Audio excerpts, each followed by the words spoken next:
Hi അസ്സലാമു അലൈക്കും. Welcome back to our channel. It's me Haseebaid. ഇന്ന് നമ്മൾക്ക് നല്ല നൈസ് പത്തിരി എങ്ങനെ വളരെ എളുപ്പത്തിൽ ഉണ്ടാക്കുക എന്നുള്ളത് കണ്ടു നോക്കെ. അത് ഞാനിവിടെ ഒരു ട്രിക്കും കൂടി കാണിക്കുന്നുണ്ട്. നല്ല പരന്ന് കിട്ടാൻ, നല്ല റൗണ്ടിൽ നൈസായിട്ട് പരന്ന് കിട്ടാൻ ഒരു ട്രിക്കും കൂടി കാണിക്കുന്നുണ്ട്. അപ്പോൾ വീഡിയോ സ്കിപ്പ് ചെയ്യാതെ തന്നെ ഒന്ന് കണ്ടു നോക്കുക. വീഡിയോ ഇഷ്ടമായ വീഡിയോക്ക് ഒരു ലൈക്ക് തരിക. പുതിയ ഫ്രണ്ട്സുകൾ ആരെങ്കിലും കാണുന്നുണ്ടെങ്കിൽ ഒന്ന് സബ്സ്ക്രൈബും കൂടി ചെയ്തൊന്ന് സപ്പോർട്ട് ചെയ്യുക കേട്ടോ. അപ്പോൾ ഞാനിതാ 2 ഗ്ലാസ് പൊടിയാണ് എടുത്തിട്ടുള്ളത്.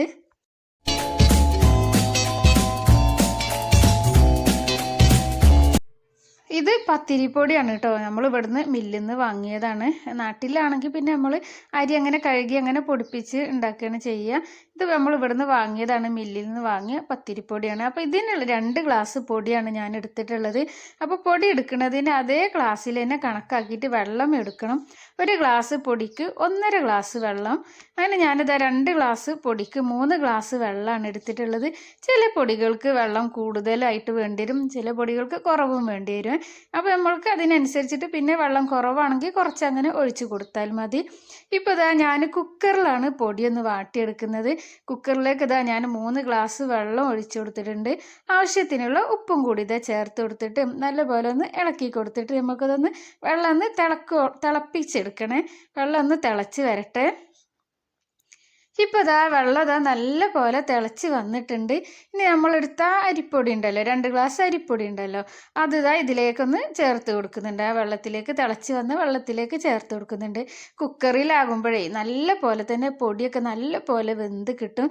നല്ല പത്തിരിയായി കിട്ടും കേട്ടോ. നല്ല നൈസായിട്ടുള്ള നല്ല കനം കുറഞ്ഞ നല്ല സോഫ്റ്റ് പത്തിരി തന്നെ ആയി കിട്ടും. പൊടി ഇട്ട പാട് നമ്മൾ ഇളക്കി കൊടുക്കുക ഒന്നും ചെയ്യരുത്. ഈ വെള്ളം ഇങ്ങനെ തിളച്ച് വരും, സൈഡിലൊക്കെ ഇങ്ങനെ തിള വരുന്നുണ്ടാവും. ആ തിള വരുന്ന ഭാഗത്തേക്ക് നമുക്ക് പൊടി ഇങ്ങനെ ഒന്ന് നീക്കി കൊടുക്കാം. ഇപ്പോൾ അതാ എല്ലാ ഭാഗത്തും നല്ല പോലെ തന്നെ തിള വന്നിട്ടുണ്ട്. അപ്പോൾ അതാ പൊടി ഞാൻ അങ്ങനെ തിള വരുന്ന ഭാഗത്തേക്ക് അങ്ങനെ മാറ്റി കൊടുത്തിട്ടുണ്ടായിരുന്നേ. മൊത്തത്തിൽ അങ്ങനെ ആദ്യം തന്നെ ഇളക്കി കൊടുക്കരുത്. അപ്പോൾ നമ്മൾ പൊടി നല്ല പോലെ വെന്ത് കിട്ടൂല. ഇതുപോലെ നമ്മളിങ്ങനെ പതുക്കെ ഇങ്ങനെ തിള വരുന്ന ഭാഗത്തേക്ക് ഇങ്ങനെ നീക്കി നീക്കി കൊടുത്തിട്ട് വേണം നമ്മൾ പിന്നെ ലാസ്റ്റ് വേണം ഒന്നാകെ നല്ല പോലെ ഒന്ന് മിക്സ് ചെയ്യാൻ.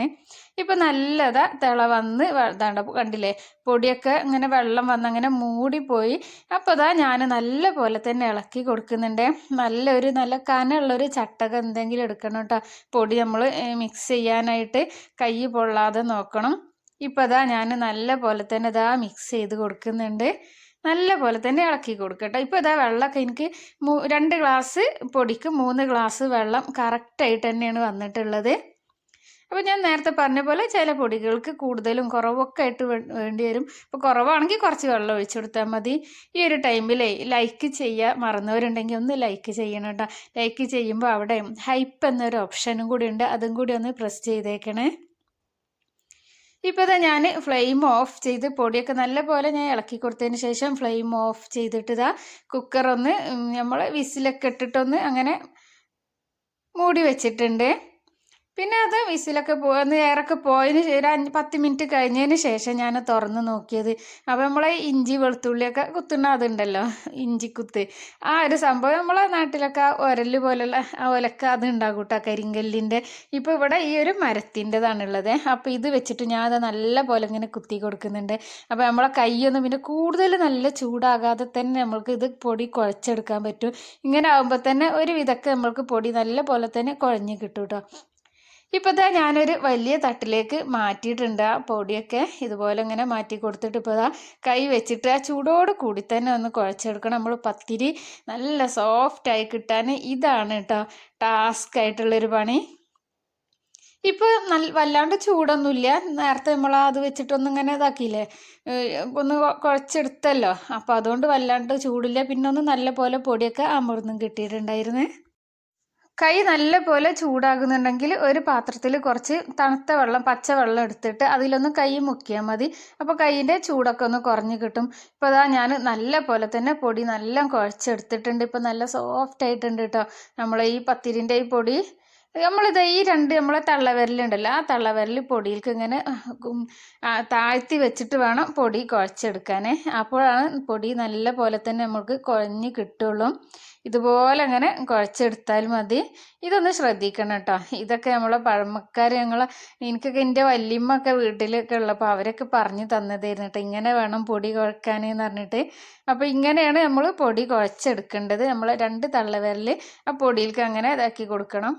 എന്നിട്ട് കുഴച്ചെടുക്കുക. ഇനി ഇതാ ഞാൻ കുറച്ച് എണ്ണ ഒന്ന് തടവിയിട്ടുണ്ട് കയ്യിൽ. എന്നിട്ട് ഇതാ പൊടി കുഴച്ചത് ഉണ്ടല്ലോ അത് ഓരോ ഉരുളകളാക്കി അങ്ങനെ എടുക്കുന്നുണ്ട്. ഓയിലോ വെളിച്ചെണ്ണ നമ്മൾ എന്താ എടുക്കുക അത് നമ്മൾക്ക് എടുക്കുക. ഞാനിപ്പോൾ സൺഫ്ലവർ ഓയിലാണ് കയ്യിലാക്കിയിട്ടുള്ളത്. എന്നിട്ട് ഇതങ്ങനെ ഓരോ ഉരുളകളാക്കിയിട്ടും എല്ലാം മാവും ഞാൻ അങ്ങനെ ഇതാ ചെറിയ ഒരു ബൗൾ ആക്കി അങ്ങനെ വെച്ചിട്ടുണ്ട്. ഞാൻ ഈ പത്തിരി പലകയിലും വെച്ച് പരത്തി കാണിക്കുന്നുണ്ട്. പിന്നെ ഞാൻ നേരത്തെ പറഞ്ഞല്ലോ ഒരു ട്രിക്ക്, നല്ല പോലെ പരന്ന് കിട്ടാനൊരു ട്രിക്ക് ഉണ്ടെന്ന്, അതും ചെയ്ത് കാണിക്കുന്നുണ്ട്. ഇപ്പം ഇതാ മാവെല്ലാം ഇതുപോലെ കുഞ്ഞു കുഞ്ഞ് ബൗളാക്കി എടുത്തിട്ടുണ്ട്. നമ്മളെ ചപ്പാത്തിക്കൊക്കെ നമ്മൾ എടുക്കൂല അതേ അത്ര വലുപ്പത്തിലാണ് കേട്ടോ ആക്കി എടുത്തിട്ടുള്ളത്.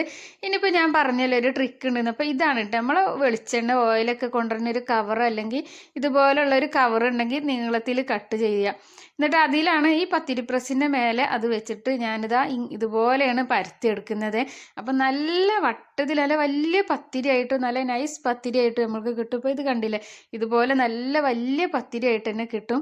പിന്നെ ഇതാ പൊടി ഒന്ന് തട്ടി കൊടുക്കാൻ നമ്മളെ കയ്യിലാക്കിയിട്ട് ഇതുപോലെ ഒന്ന് 2 സൈഡിലും ആക്കി കൊടുത്താൽ മതി. അങ്ങനെയും ചെയ്യാം. പിന്നെ വേറെ വിധത്തിലും കൂടി ഞാൻ ചെയ്യുന്നുണ്ട്, അതുകൂടി കാണിച്ചു തരാം. അപ്പം ഇതുപോലെ ഒന്ന് പൊടി തട്ടിയെടുത്താലും മതി.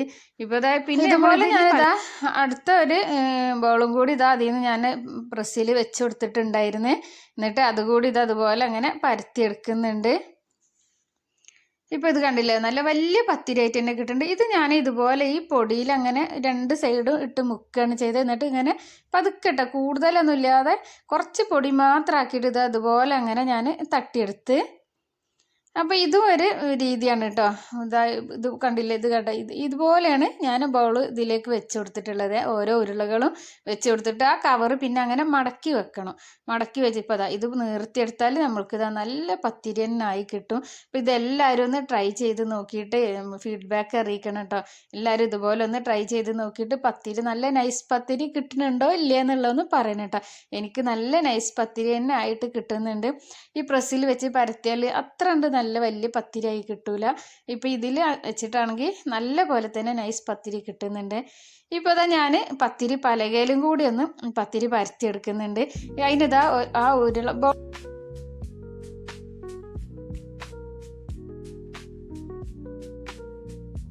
അതിനിതാ ഒരു ഉരുള മാവ് എടുത്തിട്ട് ഇതുപോലെ ഒന്ന് കയ്യിൽ വെച്ച് ഉരുട്ടിയതിന് ശേഷം റൗണ്ടിൽ ഇതുപോലെ ഒന്ന് പരത്തിയെടുക്കുന്നുണ്ട്. ഇനി ഇതാ പലകയിൽ കുറച്ച് പൊടി തട്ടി കൊടുത്തിട്ട് നമ്മൾ പത്തിരി കോലുണ്ടല്ലോ, ചപ്പാത്തി കോലൊക്കെ ഇല്ലേ, അത് വെച്ചിട്ട് ഇതുപോലെ ഇങ്ങനെ നമ്മൾ തട്ടി കൊടുത്താൽ മതി. അപ്പം പത്തിരി ഇങ്ങനെ പരന്ന് ഇങ്ങനെ വരും. ഇപ്പോൾ ഇത് കണ്ടില്ലേ, നല്ല റൗണ്ടിൽ തന്നെ നല്ല കനം കുറഞ്ഞ പത്തിരി തന്നെ ആയി കിട്ടിയിട്ടുണ്ട്. അപ്പോൾ ഇങ്ങനെ വേണമെങ്കിലും ചെയ്യാം. ഇത് ഇങ്ങനെ കുറേ പേർക്ക് ഇങ്ങനെ പത്തിരി പരത്താനൊന്നും അറിയുന്നുണ്ടാവില്ല. അതുകൊണ്ടാണ് പത്തിരി പ്രസ്സിൽ ആ ഒരു കവർ വെച്ചിട്ട് നല്ല നൈസ് പത്തിരി തന്നെ നമ്മൾക്ക് ചുട്ടെടുക്കാൻ കഴിയും. അപ്പോൾ ഇതാ ഞാൻ ഇങ്ങനെയും കൂടി ഒന്ന് കാണിച്ച് എല്ലാവർക്കും മനസ്സിലായിട്ടുണ്ടാവും എന്ന് വിചാരിക്കുന്നത്. ഇപ്പോൾ ഇതാ ഞാൻ എല്ലാ പത്തിരിയും ഇതാ പരത്തിയെടുത്തിട്ടുണ്ട്. ഇപ്പോൾ കാണുമ്പോൾ തന്നെ നിങ്ങൾക്ക് അറിയുണ്ടാവും നല്ല വട്ടത്തിലുള്ള നല്ല വലിയ പത്തിരി തന്നെ കിട്ടിയിട്ടുണ്ട്. ഇപ്പോൾ ഇതാ ഞാനൊരു പാന് സ്റ്റൗവിൽ വെച്ചിട്ടുണ്ട്. ചൂടായതിന് ശേഷമാണ് പത്തിരി ഇട്ട് കൊടുത്തിട്ടുള്ളത്. ഒരു 5 സെക്കൻഡ് അങ്ങനെ നമ്മൾ തൊടാതെ അങ്ങനെ നിൽക്കണം കേട്ടോ. നമ്മൾ പത്തിരി ഇട്ട് കൊടുത്ത പാടൊന്നും മറിച്ചിടരുത്. 5 സെക്കൻഡ് കഴിഞ്ഞതിന് ശേഷം ഒന്ന് തിരിച്ചിട്ട് കൊടുക്കുക. 3 തവണ മാത്രം നമ്മളിത് തിരിച്ച് മറിച്ചിട്ടിട്ട് നമ്മൾക്ക് അങ്ങനെ ചുട്ടെടുത്താൽ നല്ല ഒറ്റ പൊള്ളനായിട്ട് തന്നെ നല്ല പത്തിരി നമ്മൾക്ക് കിട്ടും. ഇപ്പോൾ ഇതാ ഞാൻ 1-2 പ്രാവശ്യം ഇപ്പോൾ ഇതാ മറിച്ചിഞ്ഞ് ഒന്നുകൂടി മറിച്ചിട്ട് കൊടുത്താലാണ് ഒറ്റ പൊള്ളനെ നമുക്ക് നല്ല പത്തിരി തന്നെ അതായി കിട്ടിയിട്ടുണ്ട്. ഇപ്പോൾ ഇത് കണ്ടില്ലേ, മാഷാ അല്ലാ സൂപ്പർ പത്തിരിയാണ് ഇത്. നമ്മൾക്ക് അങ്ങനെ എല്ലാ പത്തിരിയും ഞാൻ ചുട്ടെടുത്തിട്ടുണ്ട്. നല്ല ഇന്നത്തെ ഈ ഒരു വീഡിയോ എല്ലാവർക്കും ഉപകാരപ്പെട്ട ഒരു വീഡിയോ ആയിട്ടുണ്ടാവുമെന്ന് വിചാരിക്കുന്നു. ഇൻഷാ അല്ലാ അടുത്ത നല്ലൊരു വീഡിയോ ആയിട്ട് വരാം. അതുവരേക്കും എല്ലാവർക്കും അസ്സലാമു അലൈക്കും. Thank you for watching. By.